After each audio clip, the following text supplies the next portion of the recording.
At the beginning of the Black Ops 6 season, Huke started in Challengers. Fast forward to the end of the season, and he's a two-time champion, winning back-to-back tournaments. Huke's career has been a rocky road, being dropped, picked up, benched. Pretty much anything you can think of, it happened to Huke in the CDL era. He's been underrated and underappreciated for most of his career, but he has consistently proven himself to be one of the most impactful players in the game. This is a story of how Huke redeemed his legacy in just one season. Huke started making a name for himself during Advanced Warfare and even spent some time playing professional Halo. He was showing everyone that no matter what FPS game you put in front of him, he can excel. He spent years bouncing around teams until he landed a spot at Envy, which he held for almost 2 years. When the Call of Duty League was revealed, Hastro knew Huke was special from his time on Envy and believed he could bring them championships alongside Shotzi, Illy, Clayster, and Crim6. The team quickly established their dominance throughout the season, winning multiple tournaments during the regular season and positioned themselves as a top contender for the championship. When the season moved online, it was the perfect storm because XEO were untouchable online. Going into CDL champs, Dallas Empire and Atlanta FaZe were considered favorites, and it's no surprise that they matched up in the grand finals. After a hard-fought battle, Dallas Empire earned the win, becoming the 2020 CDL champions. 12 seconds to go,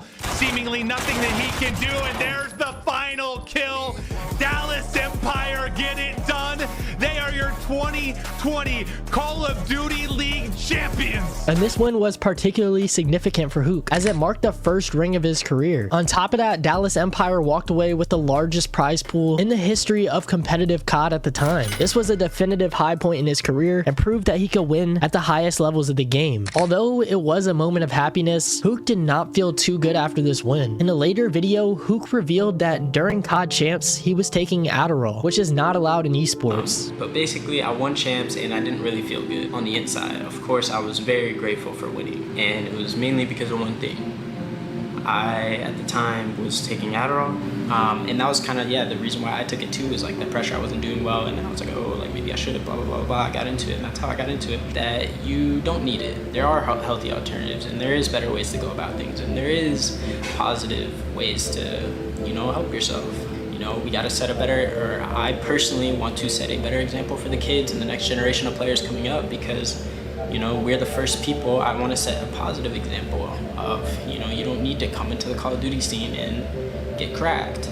It says a lot about his character that he was willing to admit his mistakes publicly. Truthfully, most players would just take their win and run with it, but Huke didn't. He owned up to his mistakes and promised he would be better going forward. Unfortunately, the follow-up season proved to be a harsh reality check. Despite their success as reigning champions, Dallas Empire struggled to replicate their prior success in the Black Ops Cold War season. At the beginning of the game, Huke was a top player, but everything changed in April. The team's performance, while still competitive, was not meeting the high expectations set by the previous year's dominance, and in a move that sent shockwaves through the community, Dallas Empire announced that Huke would be moved to the bench and replaced in the starting lineup. Dallas said that Huke was holding the team back, and Empire did not want him in the lineup because his playstyle wasn't meshing well with the team composition. This would become a reoccurring theme throughout the years, but LA Thieves saw the opportunity to pick up the world champ, and Nadeshot made the move to bring Huke into the starting lineup. They had high hopes for him to perform, but in another shocking turn of events, Huke was benched after just 4 matches. He wasn't on the bench for long, as Nadeshot brought him back soon after, until he spelled his name wrong on a COVID test and couldn't attend the event. By the end of the season, it was clear Huke wasn't staying in Los Angeles and started looking for opportunities elsewhere, but he couldn't find a roster spot for the Vanguard season. When Los Angeles Guerrillas finally offered him a contract, they gave him another chance to prove himself, and he didn't even have to leave LA. But this season would be among his worst yet. While LAG struggled throughout the season, they managed to make one of the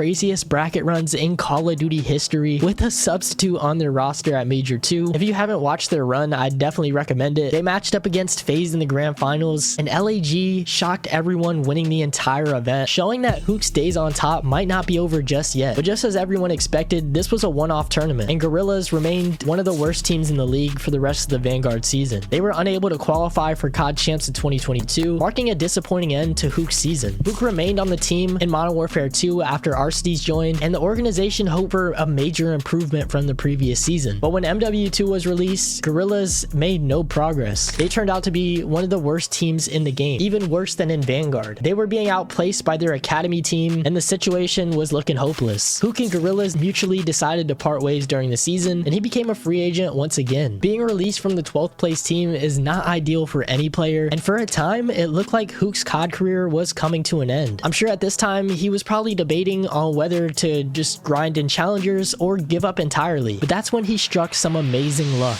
In January 2023, Scumper Jumper announced his retirement from Call of Duty. OpTic tried to buy out Pred, but Surge did not let it happen, meaning Huke was the next option. They didn't even have to buy him out, they just picked him up for free. It didn't take long for him to prove he still belonged. A bad stint on OpTic could have been the nail in the coffin for his career, and he definitely felt the pressure. Huke proved to be really good at MW2, and Scump even called him the best player in the game at one point. 22 and 14 That route you can't read.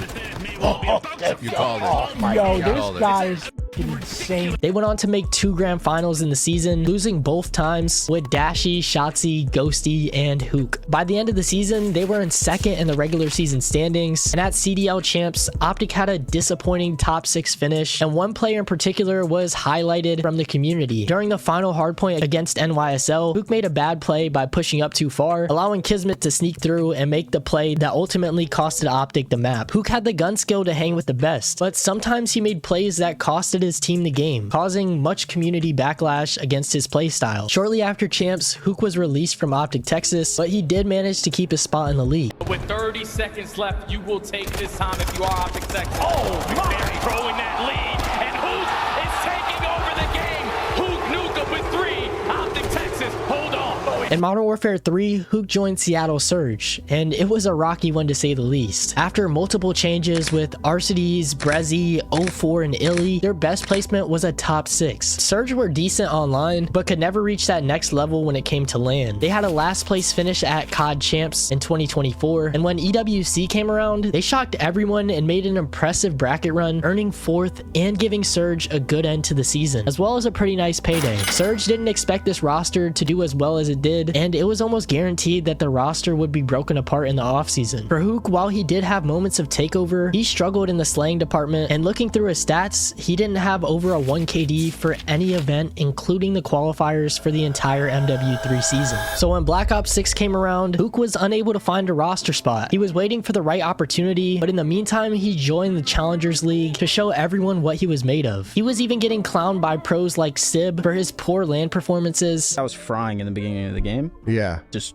before I joined OpTic, in 8s, you know, I wasn't even on a pro team. You know, I'm shitting on people. Basically, I was really good at the game, and I wasn't that good last year, so, you know, he's just saying stuff. I was called an online warrior when I was 15 years old. Kyle's just gonna go to LAN and go 20 and 45. That was Sib? Yeah. Just running. Yeah, 100%, because challengers know how to f***ing play against that type of play style. Oh my god, he's on my face again, dude.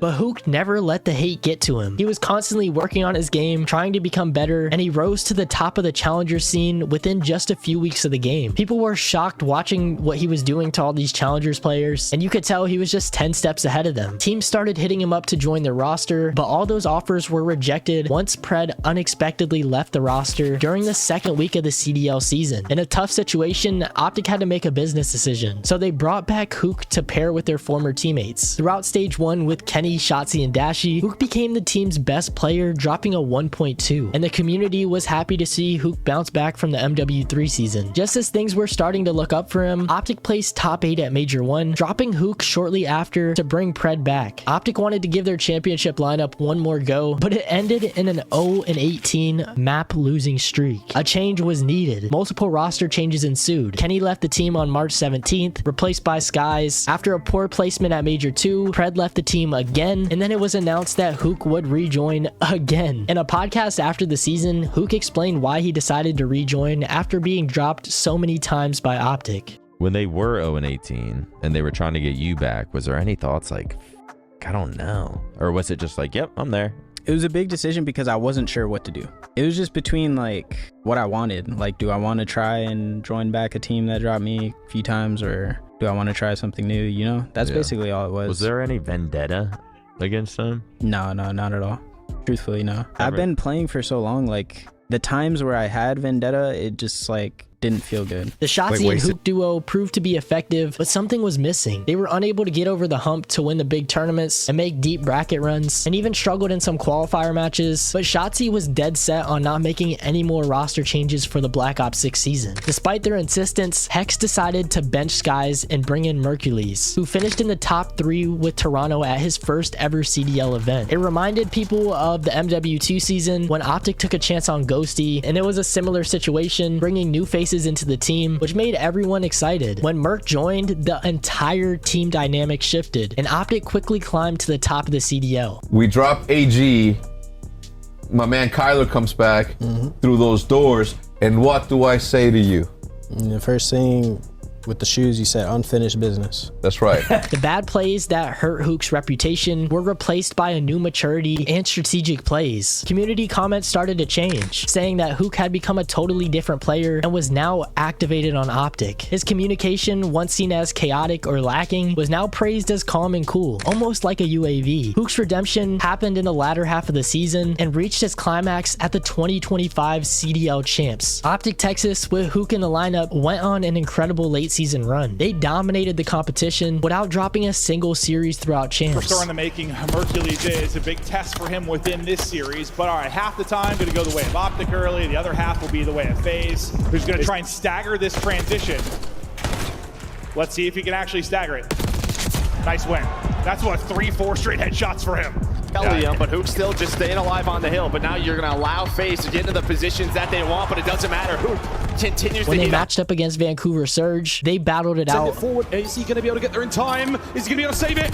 No good. 1v1 now. Neptune versus Huke. Two of the most difficult players to deal with at any given moment. Now they go head to head. Huke to go one way. Neptune goes another, but they will meet. And Huke walks away with a win. But OpTic ultimately came out on top to claim the 2025 CDL trophy. I'm down, bro. I'm watching your blue, bro. Get to know. Nice. Another one. Come on! It's not over. Front. Take a challenge. Take a challenge. Front dead. I'm holding blue. I have blue. Blue sit up. Blue sit up. Holding blue. Come on, guys! Let's go! Let's go! Oh my god. Texas. It is a fairy tale come to life. Not in a million years. Now a two-time world champion, this was really a full circle moment for Huke's career. This Champs victory was immediately followed up by a commanding performance at the Esports World Cup. It's Paul, it's Huke's dad. Oh, there we go. He is here to support his son yet again. How is it being on this side of the world, being able to watch him play some Call of Duty? I mean, I'm so proud of him. He's just done everything right.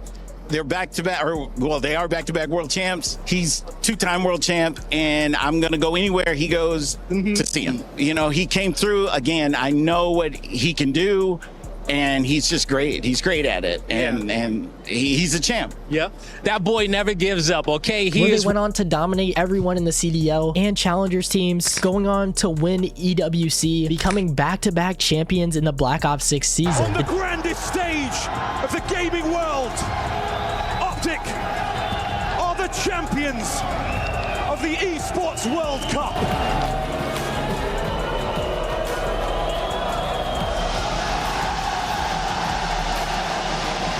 Team's flawless record at Champs and near perfect record at EWC provided irrefutable evidence of their dominance, with Huke as a crucial piece of their success. Huke entered into elite form, and clips like this showed just how good he was at BO6.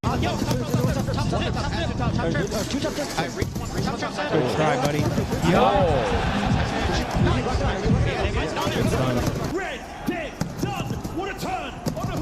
Oh, Kyler.